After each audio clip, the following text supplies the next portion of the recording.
الرحمن الرحیم. کون پڑھے گا عبارت؟ چلیں بھائی. ہاں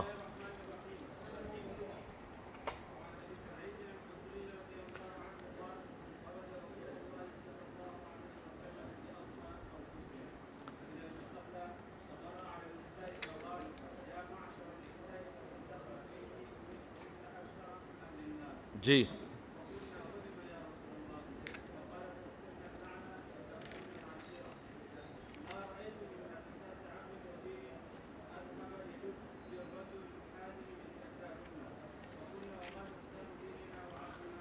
جی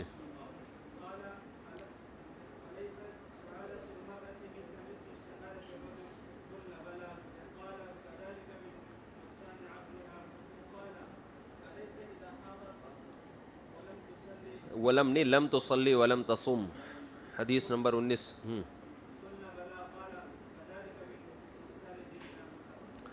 بسم اللہ الرحمن الرحیم. مشکات حدیث نمبر 19. ان ابی سعید الخدری رضی اللہ عنہ، حضرت ابو سعید خدری سے مروی ہے کہ نبی صلی اللہ علیہ وسلم فی اضحیٰ او قال فطر، عید الاضحیٰ تھی یا عید الفطر، اس دن آپ صلی اللہ علیہ وسلم گھر سے تشریف لائے الی المصلی، عید گاہ کی طرف.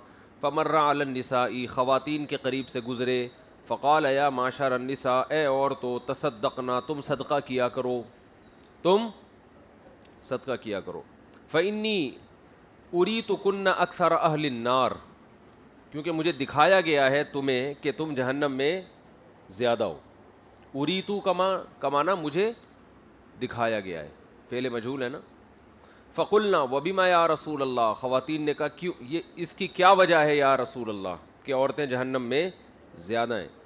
قال، نبی صلی اللہ علیہ وسلم نے فرمایا، تکثرن اللعن، تم لعن زیادہ کرتی ہو، زیادہ لانتے نا، بد دعائیں. اچھا بھائی. وتکفرن العشیر، عشیر کا معنی جو ساتھ رہنے والا میاں ہوتا ہے نا، اس کی ناشکری کر دیو. کفر یکفرو، ناشکری کرنا. اچھا. ما رأیت من ناقصات عقل و دین اذهب للب الرجل الحازم من احداکن، میں نے نہیں دیکھا دین اور عقل میں کمی والا، اذهب زیادہ لے جانے والا ہو، للب الرجل مرد کی، لب کہتے ہیں خالص عقل کو، لب اصل میں مغز کو کہتے ہیں نا، الباب ہے نا قرآن میں، ان فی ذلک لآیات لأولی الالباب. تو یعنی تم دین میں بھی کمزور ہو اور عقل میں بھی کمزور ہو، مگر اس کے باوجود میں نے تم سے زیادہ مرد کی عقل کو اچکنے والا نہیں دیکھا. یعنی کوئی ذہین آدمی دوسرے کو بیوقوف بنا لے تو بات سمجھ میں آتی ہے کہ یار یہ ذہین تھا، اس نے فلاں ذہین کو بیوقوف بنا لیا، کیونکہ یہ تو اس سے بھی زیادہ ذہین تھا، تو کم درجے کے ذہین کو بیوقوف بنا لیا اس نے. تو تمہارے دین میں بھی کمی اور عقل میں بھی کمی کے باوجود انتہائی ذہین آدمی کی کھوپڑی کو اچک لینے والی. اچھا بھائی. اور رجل بھی ایسا، الرجل الحازم، عقل مند رجل، من احداکن، تم سے زیادہ کوئی نہیں دیکھا. اذهب اس میں تفضیل ہے، من اس میں تفضیل کے استعمال کے 3 طریقے ہیں نا، تو ان میں سے ایک طریقہ من، یہ اذهب سے اس کا تعلق ہے. قلنا وما نقصان دیننا وعقلنا یا رسول اللہ، یا رسول اللہ، آپ نے فرمایا ہمارے دین میں بھی کمی، عقل میں بھی کمی، تو یہ کیسے ہے؟ آپ نے فرمایا الیس شہادت المرأۃ مثل نصف شہادت الرجل، کیا عورت کی شہادت مرد کی نسبت آدھی نہیں ہے؟ اللہ نے عورت کی شہادت کو مرد کی نسبت، یعنی 2 عورتیں ایک مرد کے برابر.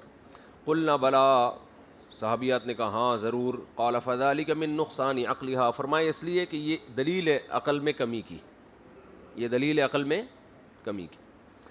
قال الیس اذا حاضت، نبی صلی اللہ علیہ وسلم نے فرمایا کیا یہ بات نہیں ہے کہ عورت جب حیض سے ہوتی ہے، لم تصلی ولم تصم، نہ وہ نماز پڑھتی ہے نہ وہ روزے رکھتی ہے؟ قلنا بلا، صحابیات نے کہا بالکل. فرمایا فذلک من نقصان دینها، یہ اس کے دین کے، بولو، نقصان میں سے. متفق علیہ. اس پہ کچھ سوالات ہوتے ہیں حدیث پہ. آپ اسماعیل کیا دو اور لازم آ رہے ہیں؟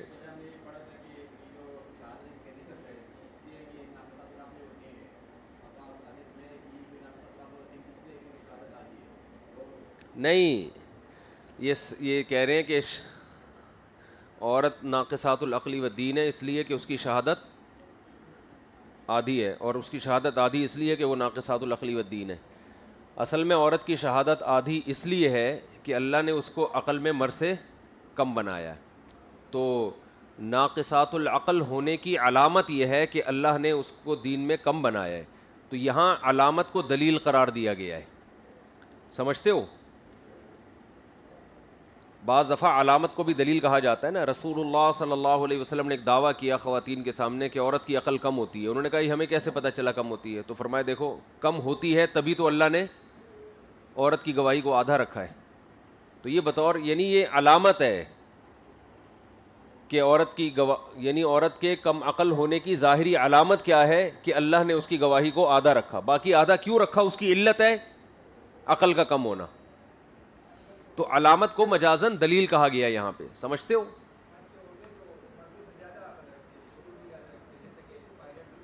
ہاں آج کل عورتیں مردوں سے زیادہ عقل رکھتی ہیں، یہ سوال بات صحیح ہے، ان کی بہت سی عورتیں مردوں سے زیادہ عقل رکھتی ہیں۔ حضرت عائشہ رضی اللہ تعالیٰ عنہ عورت تھی مگر بہت سے صحابہ سے زیادہ ان کی عقل تھی، حقیقت ہے یہ۔ تو یہ قاعدہ کلیہ نہیں ہے، جیسے مرد عورت سے زیادہ طاقتور ہوتا ہے، اصول تو یہی ہے نا، لیکن کیا سارے مرد عورتوں سے زیادہ طاقتور؟ آپ کسی ریسلر کے پاس چلے جاؤ، جو ریسلر عورتیں ہوتی ہیں اٹھا کے آپ جیسے 6 پٹھانوں کو پٹک دیں گی وہ، ہاں نا، صحیح بتا رہا ہوں میں، وہ نہیں، آپ نہیں لڑ سکتے ان سے۔ تو اب کوئی کہے کہ مرد عورت مرد سے زیادہ طاقتور، بھائی جن سے مرد جن سے عورت سے زیادہ طاقتور ہے، ہر فرد نہیں ہے، تو مرد کی جنس میں ذہانت زیادہ ہے عورت کی جنس سے، لیکن اس سے یہ لازم نہیں آتا کہ ہر مرد ہر عورت سے زیادہ ذہین ہے، بعض عورتیں مردوں سے زیادہ ذہین ہوتی ہیں۔ تو یہ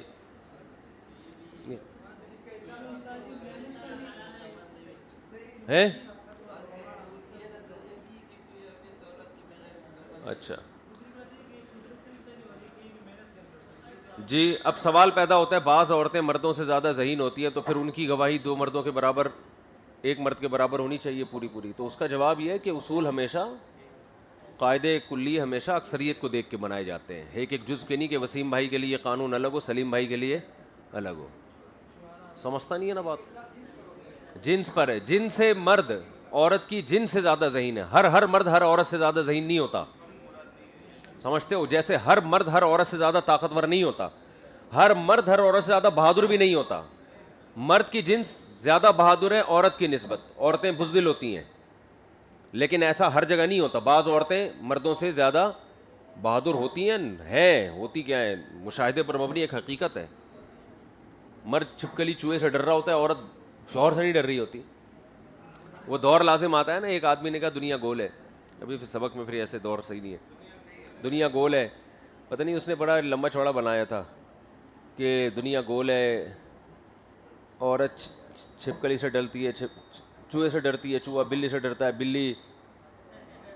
بلی کتے سے ڈرتی ہے، کتا شیر سے ڈرتا ہے، شیر آدمی سے ڈرتا ہے، اور آدمی اپنی بیوی سے ڈرتا ہے۔ تو گول گھوم کے سارا سیٹ اپ وہیں آ گیا، سرکل۔ چلو بھائی، الرجال قوامون علی النساء کا مطلب مرد عورتوں پر حاکم ہے، حاکم کا مطلب ذمہ دار ہیں، سربراہ ہیں، تو یہی مطلب ہے، اور کیا مطلب ہے اس کا؟ اچھا کیا بول رہا ہے بھائی؟ تو پھر نہ لعن کا معنی لعنت کرتی ہیں عورتیں زیادہ، تو لعنت سے مراد بد دعا ہے۔ حدیث میں جزیات کے ضمن میں اصول بیان کے، لعنت کا اسٹائل یہی، بد دعا کا اسٹائل یہی ہوتا ہے کہ تم پر لعنت ہو، تو مراد صرف لعنت نہیں ہے، مراد ہے بد دعائیں، چھوٹی چھوٹی باتوں پہ بد دعاؤں کی پوری پوری گردان نکلتی ہے، اللہ کرے تو مرے، اللہ کرے یہ ہو جائے تیرے ساتھ، اپنے بچوں کو بد دعائیں دینا شروع کر دیتی ہیں۔ چلو میرے بوئی، آگے فرمایا کہ حیض کی حالت میں بھی تم نماز نہیں پڑھتی، طویل عرصہ عورت پر ایسے آتا ہے کہ وہ نماز اس کے لیے جائز نہیں ہوتی، تو یہ دین کا نقصان ہوتا ہے۔ اس پر ایک اشکال ہوتا ہے کہ انما الاعمال بالنیات، حدیث میں تو آتا ہے کہ ایک شخص وہ ہے کہ جس کے پاس دولت ہے وہ دن رات اللہ کی راہ میں خرچ کرتا ہے، دوسرا وہ جو غریب ہے اور اس کی نیت ہے کہ کاش میرے پاس بھی دولت ہوتی تو میں بھی غریبوں پہ مسکینوں پہ خرچ کرتا، تو آپ نے فرمایا فہما فی الاجر سواء، دونوں اجر میں برابر ہیں، ایک عمل نہیں کر رہا لیکن نیت کی وجہ سے عمل کا ثواب مل رہا ہے، صحیح ہے نا؟ اسی طرح حدیث میں آتا ہے کہ اسی طرح سے ملتی جلتی ایک اور حدیث ہے کہ جو شخص زندگی بھر نیک عمل کرتا رہا، بڑھاپے میں وہ نہ کر پایا، تو اللہ اس کے میں نیکی لکھتے رہتے ہیں، کیونکہ وہ بیماری کی وجہ سے نہیں کر پا رہا. تو یہاں عورت جان کر تو نہیں کرتی، وہ تو حیض کی وجہ سے اس کو شرعی طور پر پابندی لگی ہوئی ہے، تو اس کی نیت تو یہی ہے نا، سمجھ رہے؟ نیت تو اس کی تھی. اس کا جواب یہ ہے کہ علامہ نووی رحمہ اللہ نے اس پہ بڑی اچھی تحقیق لکھی ہے کہ اصل یہی ہے کہ عمل کا ثواب نیت سے بہرحال بڑھ کر ہے. اگر کسی کو پریکٹیکلی عمل کی توفیق ملے تو وہ فضائل حاصل کر لیتا ہے جو صرف نیت پہ حاصل نہیں ہوتے. سمجھ رہے ہو؟ ایک ہے نیکی کی نیت کرنا، اس پہ بھی ثواب ملے گا، ایک ہے عمل کی توفیق مل جانا، موقع مل جانا. تو اس سے جو درجات حاصل ہوتے ہیں نا، وہ درجات اس کو حاصل نہیں ہوتے جو عمل سے، جو صرف نیت سے ملتے ہیں. یہ جو حدیث میں آتا ہے وہ غریب جس کی یہ نیت ہو کہ کاش میرے پاس بھی پیسہ ہوتا تو میں بھی ایسے عمل کرتا، تو حدیث میں جو آتا ہے دونوں اجر میں برابر ہیں. تو فہما فی اصل الاجر سواء، ہر عمل کا ایک اصل اجر ہوتا ہے. جیسے صدقہ خیرات کا ایک بیسک، جیسے بیسک سیلری ہوتی ہے نا لوگوں کی، ارے کہیں بھی آپ کو بیسک تنخواہ ہوتی ہے بیسک، تو ہر اجر، ہر عمل کا ایک بیسک اجر اللہ نے اپنے علم میں رکھا ہوا ہے. جو یہ عمل کرے گا، جیسے نماز ہے، روزہ ہے، اس کا ایک بیس ہے. اسی طرح صدقہ خیرات کا ایک بیسک اجر ہے. تو جس کے پاس پیسے نہ ہو لیکن نیت ہو کہ کاش پیسے ہوتے تو میں بھی یہ عمل کرتا، تو اس کو وہ بیسک اجر اس کو بھی اللہ دے دیں گے. عورت حیض میں ہے لیکن اس کی نیت اگر مجھے حیض نہ ہوتا تو میں نماز پڑھتی، تو نماز کا جو بیسک اجر ہے وہ اس عورت کو ملے گا. اور یہ عورت اس اصل اجر میں، اس بیسک اجر میں اس عورت کے برابر ہے جو پڑھ رہی ہے نماز. یعنی یہ نماز نہ پڑھ کے بھی اس اصل اجر میں اس عورت کے برابر ہے جو نماز پڑھ رہی ہے، کیونکہ اس کی نیت ہے لیکن شرعی طور پر یہ معذور ہے. تو اصل اجر میں دونوں کیا ہیں؟ برابر ہے. ہاں جب آپ کوئی عمل باقاعدہ کرتے ہیں تو اس کے جو برکات اور اثرات مرتب ہوتے ہیں، وہ اثرات عمل کیے بغیر مرتب ہو نہیں سکتے. اس کی مثال میں آپ کو دیتا ہوں. دیکھو روزہ آپ رکھو گے جب عملی طور پر، تو جو بھوک پیاس آپ برداشت کرو گے اس سے جو عملی طور پر آپ کو تکلیف ہوگی، ایک وہ شخص ہے جس کو تکلیف ہوئی نہیں ہے اور ایک وہ ہے جس کو باقاعدہ پراپر تکلیف ہو رہی ہے. تو اس سے آپ میں جو اسٹیمنا پیدا ہوگا، تقوی پیدا ہوگا، گناہوں سے بچنے کا ایک جذبہ پیدا ہوگا، اور عملی طور پر آپ بھوک اور پیاس کو برداشت کرو گے، تکلیف میں جاؤ گے، اس تکلیف پر الگ سے اجر مل رہا ہوتا ہے. اس کی مثال ہے جیسے سردیوں کا روزہ اور گرمیوں کا روزہ. روزے کا اجر تو دونوں میں برابر ہے یا نہیں ہے؟ حدیث میں آتا ہے سردیوں کا روزہ ایسے ہے جیسے بغیر جنگ کے مال غنیمت. اب ناروے میں 2 گھنٹے کا روزہ ہوتا ہے، بعض دفعہ سردیوں میں 3 گھنٹے کا. ایک آدمی ناروے میں 3 گھنٹے کا رمضان کا روزہ رکھتا ہے، ایک جیکب آباد میں گرمیوں میں رکھتا ہے 15 گھنٹے کا، 16 گھنٹے کا. تو اصل اجر میں دونوں کیا ہیں بھائی؟ وہ بھی رمضان کے روزے کا ثواب کما رہا ہے، 2 گھنٹے کی گریوی، نہ بھوک نہ پیاس، لیکن پورا ثواب ملے گا کیونکہ اللہ کا حکم اس نے پورا کیا ہے. اور یہ جو جیکب آباد میں یہ بھی، اس کو بھی ملے گا، لیکن دونوں کے جو گریویاں ملیں گی نا، بینیفٹس ملیں گے، وہ جیکب آباد والے کو زیادہ. اس کو الگ سے کچھ روزے کے اصل ثواب کے علاوہ بھی کچھ پروٹوکول ملے گا اس کو. وہ پروٹوکول یہ کہ جب اس کو پیاس لگے گی، زبان حلق سے باہر آئے گی اس کی اور ہائے ہائے کرے گا، اور ٹینشن میں ایک روزہ گزر کے دوسرے کے بارے میں جب سوچے گا تو سوچنے سے ہی اس کا دماغ گھومنا شروع کرے گا. ایک انگریز مسلمان ہوا ہندوستان میں رمضان میں، غالباً حکیم الامہ نے یہ واقعہ لکھا ہے. تو ایک ہمارے یعنی حکیم الامہ نے لکھا ہے، ایک پٹھان بھائی تھے، وہ گرمیوں کا روزہ تھا، تو انگریز مسلمان ہو گیا. تو ان نے، یہ حکیم الامہ نے لکھا ہے، حکیم الامہ یا رشمی گنگوئی رحمۃ اللہ علیہ. تو اس پٹھان بھائی نے کہا کہ اس کو اب پتہ چلے گا ٹھیک ہے، یہ مسلمان بھی کیسے ٹائم پہ ہوا ہے، گرمیوں کے رمضان میں مسلمان ہو گیا، ابھی پتہ چلے گا اس کو. سردیوں میں ہوتا یا عید کے بعد ہو جاتا، ابھی پتہ چلے گا اس کو. تو ایک ہے پریکٹیکلی کسی ٹینشن میں آنا. اسی طرح دیکھو حدیث میں آتا ہے کہ نبی صلی اللہ علیہ وسلم نے فرمایا بہت سے لوگ جہاد کی نیت ہے ان کی، کسی وجہ سے آ نہیں سکے، لیکن ہم جو بھی وادی طے کرتے ہیں وہ لوگ اجر میں ہمارے ساتھ شریک ہوتے ہیں. تو اصل اجر جو جہاد کا تھا ان لوگوں کو بھی ملتا ہے جن کی نیت ہے مگر اللہ کی طرف سے رکاوٹیں ہیں، جیسے معذور ہو گیا، بیماری ہو گئی. لیکن جو عملی طور پر جائیں گے، جو وہ ٹینشنیں اٹھائیں گے، معذور بھی ہو سکتے ہیں، گرفتار بھی ہو سکتے ہیں، شدید گرمی اور شدید پریشانیاں، تو ان کو الگ سے جو اجر ملے گا یہ اجر محنت ہی پہ ملے گا. تو اس لیے کہتے ہیں عمل کی توفیق مل جانا یہ اللہ کی طرف سے بہت بڑی نعمت ہے. اس کی مثال ایسے بہت سے لوگ عالم بننا چاہتے ہیں، نیت ہے ان کی، رکاوٹیں آ گئی نہیں بنے، تو ثواب ملے گا قیامت کے دن، اللہ انشاءاللہ علماء میں اٹھائے گا، بھائی اس کی بھی نیت تھی. لیکن اصل اللہ کا انعام کیا ہے؟ آپ بن جاؤ اور آپ کو دین کی خدمت کا موقع مل جائے. تبھی آپ نے دیکھا ہوگا ہمارے اکابر جتنے بھی تھے بہت دعائیں مانگا کرتے تھے کہ اللہ ہم سے دین کا کام لے لے. حالانکہ نیت تو ان کی ہے نا، لیکن وہ نیتوں پر اکتفا نہیں کرتے، اللہ عمل ہم سے لے لے. تو جس سے اللہ دین کا کام پریکٹیکلی لے رہے ہیں اس کا صدقہ جاریہ بہت زیادہ ہے، کیونکہ وہ علم کو آگے پھیلا رہا ہے، پھر آگے وہ صدقہ جاریہ جو بنتا چلا جائے گا، تو نیت والا اصل اجر میں تو برابر کا شریک ہوگا. لیکن جس کو اللہ عمل کی توفیق دے دیں اور عمل مل جائے تو یہ اللہ کی بہت بڑی نعمت ہے، اس پہ جتنا شکر ادا کیا جائے کم ہے. تو مرد کو اس پہ شکر ادا کرنا چاہیے کہ ہمیں حیض و نفاس نہیں آتا، ہم پورے مہینے نماز عملاً پڑھتے ہیں. اور خواتین بیچاریوں کو اللہ نے ایک عذر لگا دیا کہ وہ حیض کی حالت میں اللہ نے نماز پر پابندی لگا دی.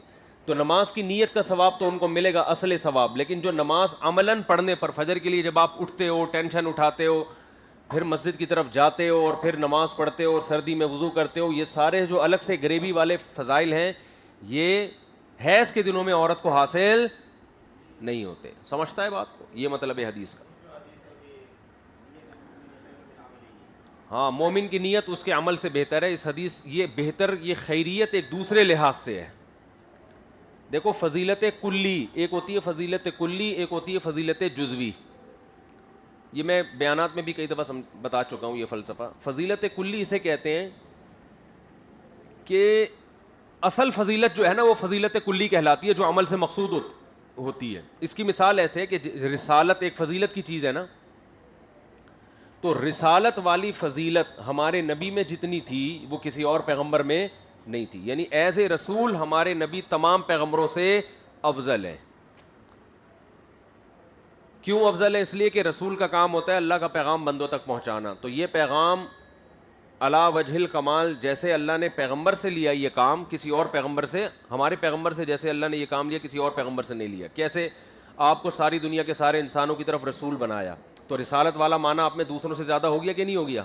باقی تمام پیغمبر مخصوص قوموں کی طرف آئے. نمبر 2، آپ کے دنیا میں آنے کے بعد تمام پیغمبروں کی شریعت کو کیا کر دیا؟ منسوخ. یہ بتانے کے لیے اب سب سے افضل یہی ہے، ٹھیک ہے نا. پھر آپ کو خاتم النبیین بنایا کہ آپ کے آنے کے بعد اب کوئی اور نیا پیغمبر نہیں آئے گا. یہاں تک کہ موسیٰ کلیم اللہ بھی زندہ ہوتے تو فرمائے میری اتباع کے بغیر ان کی نجات نہ ہوتی. حضرت عیسیٰ بھی آئیں گے تو اسلام پر فیصلہ کریں گے. تو رسول والا جو مادہ ہے، جو عنصر ہے، وہ محمد صلی اللہ علیہ وسلم میں سب سے زیادہ ہے. تو کلی فضیلت رسالت میں کس کو ہوئی؟ تو من حیث الکل آپ صلی اللہ علیہ وسلم تمام پیغمبروں سے افضل ہوئے. لیکن جزوی فضیلتیں آپ کو دوسرے پیغمبروں میں ملیں گی. ہمارے نبی پر وحی آتی تھی جبریل کے ذریعے، موسیٰ علیہ السلام پر براہ راست. حالانکہ فضیلت زیادہ براہ راست میں ہے نا. اللہ کوہ طور پہ بلا کے حضرت موسیٰ سے براہ راست ہم کلام ہوتے تھے. تو یہ ایک خاص فضیلت ہے، ایک جزوی فضیلت ہے. یہ اللہ نے حضرت موسیٰ کو یہ نبی صلی اللہ علیہ وسلم سے بھی زیادہ دی ہے. وَكَلَّمَ اللَّهُ مُوسَىٰ تَكْلِيمًا إِنَّا أَوْحَيْنَا إِلَيْكَ كَمَا أَوْحَيْنَا إِلَىٰ، کیا ہے؟ إِنَّا أَوْحَيْنَا إِلَيْكَ كَمَا أَوْحَيْنَا إِلَىٰ نوح والنبیین من بعد وأوحینا الی ابراہیم واسماعیل واسحاق ویعقوب والاسباط. سارے پیغمبروں کا نام لیا کہ ہم نے آپ پر ایسے وحی کی جیسے ان پر، لیکن حضرت موسیٰ کے درمیان میں نام نہیں ہے. موسیٰ علیہ السلام کا الگ سے تذکرہ کیا، وکلم اللہ موسیٰ تکلیما وقربناہ نجیا، ہم نے سرگوشیوں کے لیے قریب کیا موسیٰ کو. اسی طرح حضرت موسیٰ کی یہ بھی جزوی فضیلت ہے کہ قرآن میں سب سے زیادہ نام حضرت موسیٰ کا آیا ہے، ان کا واقعہ سب سے زیادہ بیان ہوا ہے. یہودی یہی تو کہتے ہیں کہ محمد صلی اللہ علیہ وسلم کا نام تو قرآن میں ایک دفعہ آیا ہے، 2 دفعہ، ایک محمد اور ایک احمد، اور موسیٰ کا نام بار بار آیا، تو کون افضل ہوا؟ تو ہم یہ کہیں گے جزوی لحاظ سے یہ فضیلت حضرت موسیٰ کی ہم مانتے ہیں. لیکن فضیلت کلی جو ہے، جو اصل مقصد ہوتی ہے عمل سے، رسالت کا اصل مقصد اللہ کا پیغام لوگوں تک پہنچانا ہے، اللہ سے براہ راست کلام یہ مقصد نہیں ہے. وہ کام علی وجہ الکمال ہمارے پیغمبر کے ذمہ لگا ہے. اس کو میں مثال سے سمجھاتا ہوں تو بات کھوپڑی میں انشاءاللہ بیٹھے گی. یہ اس لیے میں اس کو طول دے رہا ہوں کہ یہ بہت سارے اشکالات کا اس میں جواب ہے. آپ کو بہت سارے آگے قرآن و سنت پہ جو اشکالات ہوں گے وہ سب اسی میں حل ہو جائیں گے. اس کی مثال ایسے جیسے آپ نے 4 بندے بلائے کنواں کھدوانے کے لیے. آپ کا اصل کام کیا ہے؟ ان سے کنواں کھدوانا. آپ نے انٹرویو لیا, ہاں بھائی تو ایک آدمی ہے ان میں ٹیڑھا میڑا آڑا ترچھا کالا کلوٹا, توند بھی نکلی ہوئی ہے, اس کی بو بھی آ رہی ہے اس کی بغلوں سے. آپ نے بولا تو وہ کنواں کھدوانا ہے, کتنی دیر میں کھودے گا؟ اس نے کہا میں 12 گھنٹے میں انشاءاللہ کام مکمل کر دوں گا, بڑا ایکسپرٹ ہوں میں اس کا. آپ نے کہا ٹھیک ہے. نیکسٹ دوسرا آیا, بڑا خوبصورت وائٹ کلر, روشنی میں نظر ہی نہیں آتا, وہ اتنا خوبصورت, بڑی بڑی پلکیں, خوبصورت سلکی بال, بغلوں سے خوشبو آ رہی ہے اس کی. آپ نے کہا بھائی تو کنواں کتنی دیر میں کھودے گا؟ اس نے کہا 6 مہینے لگیں گے بھائی, میں بڑا نفیس آدمی ہوں, اسٹائل سے کھودتا ہوں میں, کلر بھی میرا خراب نہ ہو, کپڑے بھی گندے نہ ہو, تمیز سے کھودوں گا, 6 مہینے لگیں گے. آپ نے کہا نیکسٹ. تیسرا بندہ آیا, وہ کچھ اور اسٹائل تھا اس میں, اس نے کہا 4 دن لگیں گے, لیکن یہ کہ ایجوکیٹڈ ہے وہ. اس نے کہا میں پی ایچ ڈی کیا ہوا ہے میں اور بہت کوالیفائڈ آدمی ہے, بہت زبردست نا, بہت. وہ کہہ رہے میں نقشے بنا کے 2 مہینے لگا دوں گا, لیکن انجینئر ہے یا پی ایچ ڈی کیا ہوا ہے اس نے. چوتھا آیا, ہاں بھائی تمہاری کیا خصوصیت ہے؟ اس نے کہا میں سید ہوں, ہاشمی قریشی, صحیح ہے نا, اور فلاں پیر صاحب کا بیٹا ہوں, مفتی اعظم پاکستان ہوں. ایک مثال دے رہا ہوں, یا مفتی اعظم ورلڈ ہوں, پوری دنیا کا سب سے بڑا مفتی میں ہوں. قرآن و 10,000 حدیثیں مجھے زبانی یاد ہیں سند کے ساتھ, دڑ دڑ دڑ. آپ نے کہا کنواں کتنی دیر میں کھودے گا؟ اس نے کہا کنواں میں تو 1 سال لگے گا بھائی, کیونکہ میں جب بھی کنواں کھودوں گا وضو کر کے درود شریف اول آخر 11 بار پڑھ کے کدال چلاؤں گا, میں اتنا نیک آدمی ہوں. آپ کنواں کس سے کھدواؤ گے؟ پہلے والے سے جو کالا کلوٹا گٹکا کھا رہا ہے. وجہ کیا ہے؟ ادھر توجہ. آپ کی نظر میں کنواں کھدوانے کے لیے جو افضل ترین آدمی ہے, کنواں کا کام اگر ٹاسک اس کو دی جا رہی ہے کنویں کی, اس کے لیے سب سے افضل کون ہے؟ پہلا آدمی. تو فضیلت کلی اس موقع پر کس کو حاصل ہے؟ پہلے آدمی کو. باقی جزوی فضیلتیں ہیں, حسن ہے, ایجوکیشن ہے, قوم ہے, نسب ہے, لیکن جو اصل کام تمہارے ذمہ لگایا جائے اور اس میں تم کمزور ہو. تو تمام پیغمبر رسالت میں کمزور کوئی بھی نہیں ہوتے, لیکن ہمارے نبی وہ اگر کامل تھے تو ہمارے نبی اکمل ہیں, صحیح ہے نا. وہ اگر عظیم تھے تو ہمارے نبی اعلیٰ ہیں, سمجھتے ہو. تو یوسف علیہ السلام کو اللہ نے حسن دیا, یہ بھی جزوی فضیلت ہے. تمام پیغمبروں سے زیادہ حسین اللہ نے یوسف علیہ السلام کو, حسن میں یوسف علیہ السلام سب سے آگے. حدیث میں آتا ہے اکیلا آدھا حسن, پوری کائنات میں جتنا حسن اللہ نے تقسیم کیا آدھا اکیلے یوسف علیہ السلام کو دیا ہے, اتنے حسین. یہ لیکن یہ جزوی فضیلت ہے, کیونکہ پیغمبر کا بنیادی مقصد اللہ کا پیغام لوگوں تک پہنچانا. موسیٰ کلیم اللہ اگر کہیں گے کہ مجھے اس بات پہ فخر ہے کہ جب اللہ ہم کلام ہوتا تھا جبریل کے واسطے کو ہٹا کے براہ راست مجھے کوہ طور پہ بلا کے ہم کلام ہوتا تھا, تو مجھے یہ فضیلت ہے, تو ہمارے نبی کہیں گے کہ مجھے یہ فضیلت ہے کہ رسالت کا کام اللہ نے میرے ذمے جو لگایا, مجھے جو رسول بنا کے بھیجا, تو ایسا خاندانی رسول کہ اے موسیٰ تو کوہ طور پہ جا کے اللہ سے ہم کلام کرے, تو کلام کر اللہ سے, تیری فضیلت ہے. لیکن اگر تو میرے دور میں ہوتا تو میری پرمیشن کے بغیر کوہ طور پہ بھی نہ جاتا, صحیح ہے نا. پہلے پیغمبر سے پوچھتا کہ میرے لیے کوہ طور پہ جانا شرعن جائز ہے یا نہیں ہے. کلام کرتا اللہ سے, یقیناً کرتا, لیکن اللہ کہتا ہے پہلے محمد صلی اللہ علیہ وسلم سے پوچھ کیا ہوگی. من یطع الرسول فقد اطاع اللہ, جس نے رسول کی اطاعت کی, محمد کی اطاعت کی صلی اللہ علیہ وسلم, سے اللہ کی اطاعت. Point to be noted. تو اب سمجھو, نہیں آئے سمجھ میں؟ قلات اسٹیشن کی سمجھ میں نہیں آ رہی ہے بات بھائی جان, سمجھ میں نہیں آ رہا؟ آ رہا ہے, شکریہ. تو اب یہ بات خوب اچھی طرح سمجھیں. یہ جو حدیث میں آتا ہے فلاں عمل بہتر ہے, فلاں, کبھی کسی عمل کو بہتر قرار دیا جا رہا ہے, کبھی کسی عمل کو بہتر. مثال کے طور پر ایک حدیث میں آتا ہے کہ سب سے افضل ترین عمل اللہ کے راستے میں جہاد ہے. یہ اسی میں حدیثیں آئیں گی, اس سے افضل کوئی عمل نہیں ہے. لیکن ایک حدیث میں آتا ہے کہ سب سے افضل عمل اللہ کا ذکر ہے. تو صحابی حیران ہو گئے کہ نبی سے تو ہم سنتے ہیں سب سے افضل عمل کیا ہے؟ جہاد ہے.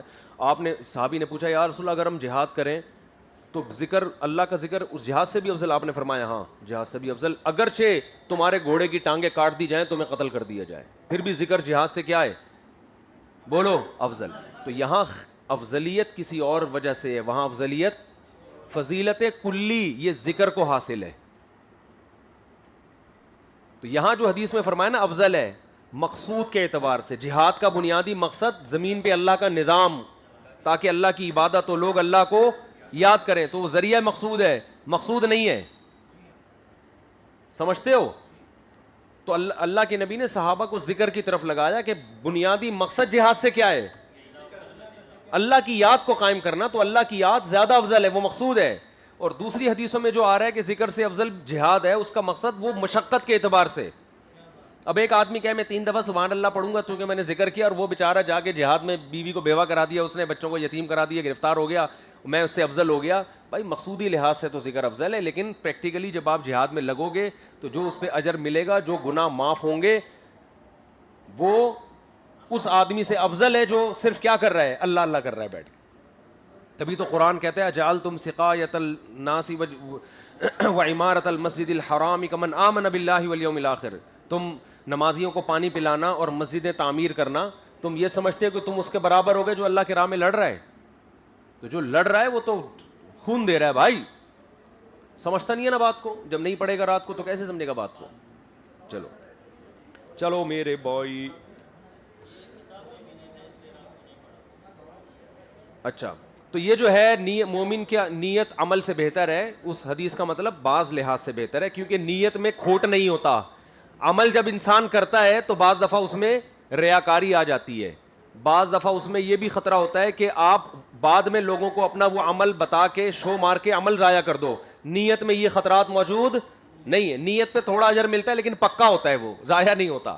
عمل پہ اجر بہت ملتا ہے، گریبیاں بھی مل رہی ہوتی ہیں، بونس بھی مل رہے ہوتے ہیں، لیکن وہ اجر مضبوط نہیں ہوتا، سمجھتے ہو؟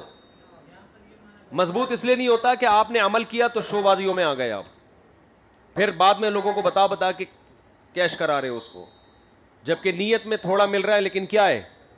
آپ کی جہاد کی نیت ہے، تو شو تھوڑی مارو گے اس پہ آپ، لیکن آپ جہاد کر کے ہر آدمی کو بتاؤ رہا ہے دیکھا کیا کیا تھا میں نے اور یوں کیا اور یوں کیا اور یوں کیا، وہ بعض دفعہ اتنا زیادہ شو بازیوں میں آتا ہے انسان کہ اللہ بالکل ہی اس کی فہرست سے نکل جاتا ہے۔ بھائی کلاس میں آنے سے پہلے اجازت نہ لیا کریں، یہ غیروں کا طریقہ ہے۔ جب آپ کے لیے کلاس لگائی گئی ہے تو جانے کے لیے اجازت چاہیے، آنے کے لیے تھوڑی چاہیے، تکلفات ہیں خامخواہ میں۔ باہر سے آیا تو چپکے سے آگے بیٹھ جاؤ، بس کلاس ہو رہی ہے، چلو آنے دو، یہ انتظامیہ کا کام ہے، میرا کام نہیں ہے۔ ہاں بھائی کیا ارشاد فرما رہے ہو، جلدی فرماؤ۔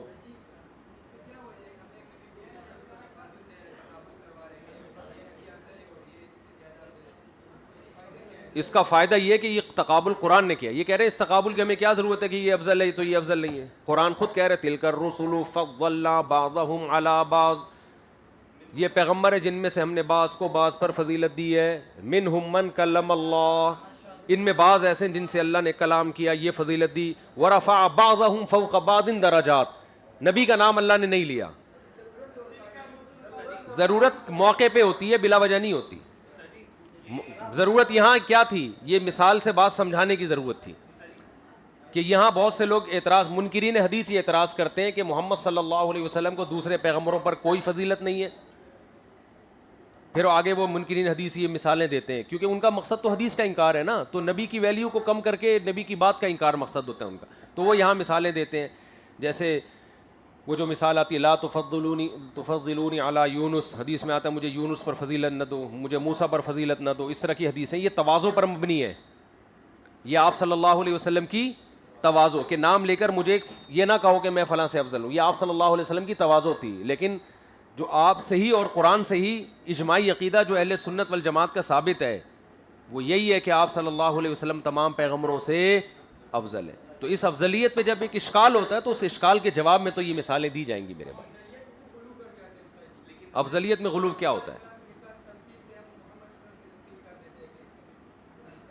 نہیں افضلیت میں غلو جب ہوگا جب دوسرے پیغمبر کی توہین کر رہے ہو، تو یہ تو غلو پھر معاذ اللہ نبی نے کیا ہے، نبی نے فرمایا لو کان موسیٰ حیا لما وسعہ الا اتباعی، موسیٰ اگر زندہ ہوتے تو میری اتباع کے بغیر نجات نہ ہوتی، یہ تو نبی نے خود فرمایا ہے۔ تقابل وہ ہوتا ہے جو ہمارے بعض بدعتی مولانا لوگ قمروں کی توہین کر رہے ہوتے ہیں، وہ تقابل حرام ہے، ناجائز ہے۔ وہ کیسے توہین کر رہے ہوتے ہیں؟ جیسے ایک پروفیسر صاحب نے لکھا کہ حضرت عیسیٰ علیہ السلام نے تو جہاد ہی نہیں کیا، نہ ان کو سیاست کا موقع ملا، ہمارے نبی نے تو جہاد بھی کیا اور سیاست کا آپ کو موقع بھی ملا۔ تو مولانا شریف تھانوی نے ان کا جواب دیا کہ حضرت عیسیٰ علیہ السلام کو سیاست کا موقع، ان میں سیاست کی صلاحیت نہ ہوتی تو اس امت کی قیادت کے لیے اللہ عیسیٰ ابن مریم کا انتخاب نہ کرتا۔ قرب قیامت میں نازل ہوں گے تو سیاست ان کی کمال کی ہوگی اس وقت۔ تو پھر انہوں نے لکھا ہے کہ نبی کی فضیلت عیسیٰ ابن مریم پہ ویسے ہی دے دیتے، اس میں حضرت عیسیٰ کی توہین کی کیا ضرورت ہے؟ وہی یہ بات ہے، ایک آدمی رات کو تہجد میں اٹھا اور دعا مانگ رہا ہے نا، اس کے سارے مزدور پڑے ہوئے، یہ بھی مزدور تھا، رات کو اٹھایا، اللہ تجھے پتہ ہے رات کے 4 بج رہے ہیں، سارے سو رہے ہیں، میں اکیلا تیری بارگاہ میں جاگا ہوا ہوں، تو میرے اس عمل کی لاج رکھ لے۔ اے اللہ تجھے پتہ ہے کہ سارے خراٹے لے لے کے پڑے ہوئے ہیں، کسی کو اٹھنے کی توفیق نہیں ہوئی، میں نے بھی سارا دن مزدوری کی ہے، میں بھی اتنا ہی تھکا ہوا ہوں، میں اکیلا تیری راہ میں اٹھ کے تجھ سے دعائیں مانگ رہا ہوں، میری مغفرت کر دے۔ ایک نے منڈی باہر نکالی، بولا کم بخت تو اپنی تعریفیں کر، ہماری برائیاں کیوں کر رہا ہے اللہ کے سامنے؟ تو اپنے فضائل سنا کہ میں جاگا ہوں، ہمارا کیوں بتا رہے یہ سو رہے ہیں؟ یہ بتانے کی تجھے۔ تو آپ صلی اللہ علیہ وسلم کی تعظیم میں کوئی ایسا لفظ کہنا جس سے دوسرے پیغمبر کی تنقیص ہو رہی ہو، یہ جائز نہیں۔ تمام دعائیں بچوں کی پہنچ سے دور رکھیں۔ صلو علی الحبیب۔ آگے چلو بھائی، یہ مسئلہ اچھا، اب یہ جو عورت حیض کے دنوں میں نماز نہیں پڑھتی تو اس سے بہرحال اللہ کی نظر میں ایک فضیلت سے وہ محروم، لیکن اس محرومی پر اس کو گناہ نہیں ملتا، لیکن بہرحال ایک عمل کی توفیق ایک شخص کو مل رہی ہے تو وہ اس کے برابر نہیں ہو سکتا جس سے عمل کی توفیق چھن گئی۔ اسی وجہ سے بہت سے علماء اس کا اہتمام کرتے ہیں کہ جمعے کے دن سفر نہ کریں، جمعے کی نماز کی فضیلت سے محروم ہو جائیں گے۔ سفر میں نہیں ہوتی نا جمعے کی نماز، بہت سے گاؤں دیہات آ رہے ہوتے ہیں، موقع نہیں ملتا، تو کہتے ہیں یار جمعہ پڑھ کے جاؤ۔ حالانکہ بھائی جب آپ نکل گئے سفر میں تو جمعہ تو معاف ہے آپ پر، وہ کہہ رہے ہیں معاف تو ہے لیکن جو پڑھنے کا ثواب ہے وہ تو نہیں ملے گا نا، سمجھتا نہیں ہے نا بات کو۔ تو اس طرح کوشش کیا کرو عمل کی توفیق مل جائے، صرف نیتوں پہ گزارا مت کیا کرو، کوشش کیا کرو۔ اور یہ جو سوال پیدا ہوتا ہے جب اتنا ہے تو پھر یہ کیوں کہا کہ مومن کی نیت اس کے عمل سے بہتر ہے؟ یہ ان لوگوں کے لیے جن کو عمل کا موقع نہ مل رہا ہو، تو some thing is better than nothing, نیت کا ہی ثواب حاصل کر لو۔ سمجھتا نہیں ہے نا بات کو؟ جب نہیں پڑے گا رات کو تو کیسے سمجھے گا بات کو؟ تو عملی نیت، بعض دفعہ نیت ہو سکتا ہے عمل کی توفیق ملتی اس میں کھوٹ پیدا ہو جاتا تو گریبی کا ثواب ہے، لے لو۔ اور یہ حدیث پہ بھی تحقیق کرنی چاہیے کہ یہ حدیث ہے ثابت ہے بھی یا نہیں ہے۔ اچھا بہرحال اگر تو بہرحال اس کا مفہوم یہ ہوگا، سمجھتا نہیں ہے نا بات کو؟ چلو آگے۔ اس طرح ہماری مشکات انشاءاللہ پورے سال میں 4 صفحے ہم پورے تسلی سے پڑھ لیں گے، ہاں 4 صفحے ہمارے کمپلیٹ ہو جائیں گے پورے، اگر اتنی ڈیٹیل سے ہم چلے۔ چلو آگے بھائی، آگے عبارت پڑھو۔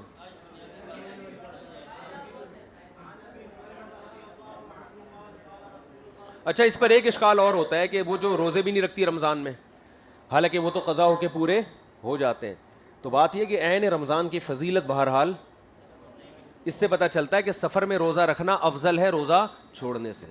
اگرچہ اللہ نے روزہ چھوڑنے کی سفر میں اجازت دی ہے، لیکن رمضان کی فضیلت اگر کوئی حاصل کرنا چاہتا ہے تو اسے چاہیے کہ روزہ رکھ لے۔ اور جو حدیث میں آتا ہے کہ سفر میں روزہ نیکی نہیں ہے، تو دوسری حدیثوں سے پتہ چلتا ہے اس سے وہ سفر مراد ہے جس میں بہت شدید مشقت ہو، تو اپنے آپ کو اتنی آزمائش میں ڈالنا ٹھیک نہیں، ایسی صورت میں روزہ چھوڑنا افضل ہے۔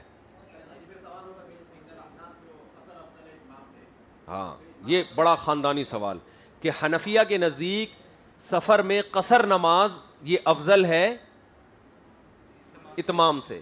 اس کی وجہ یہ ہے کہ حنفیہ کے نزدیک قصر ہی اصل ہے، اس کو مجازن قصر کہا جا رہا ہے۔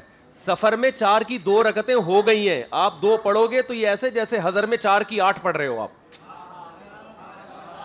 اور اس کی دلیل تو بخاری اور مسلم کی ہے، حضرت عائشہ رضی اللہ تعالی عنہا فرماتی ہیں کہ اصل نمازیں فرض 2 رکعتیں ہوئی تھیں، ظہر کی بھی 2 تھیں، عصر کی بھی 2 تھیں، سفر میں اس کو باقی رکھا گیا، قصر میں بڑھا دیا گیا ہے۔ چلو آگے، اچلو چلا یا چلو سے اچلو، چلو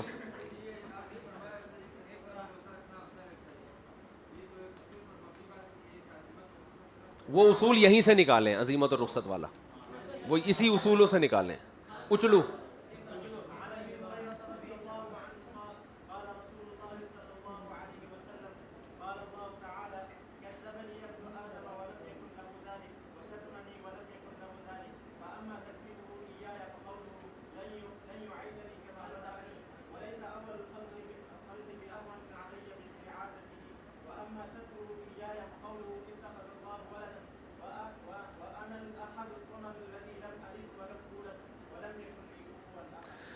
حدیث نمبر 20 حضرت ابو ہریرہ رضی اللہ تعالیٰ عنہ سے روایت ہے کہ رسول اللہ صلی اللہ علیہ وسلم نے ارشاد فرمایا کہ اللہ تعالیٰ فرماتے ہیں کذبنی ابن آدم، ابن آدم مجھے جھٹلاتا ہے، ولم یکن لہ ذالک، حالانکہ وہ اس کا اہل نہیں ہے. ابن آدم کی یہ شان نہیں ہے کہ اللہ کو کہے کہ معاذ اللہ اللہ نے جھوٹ بولا.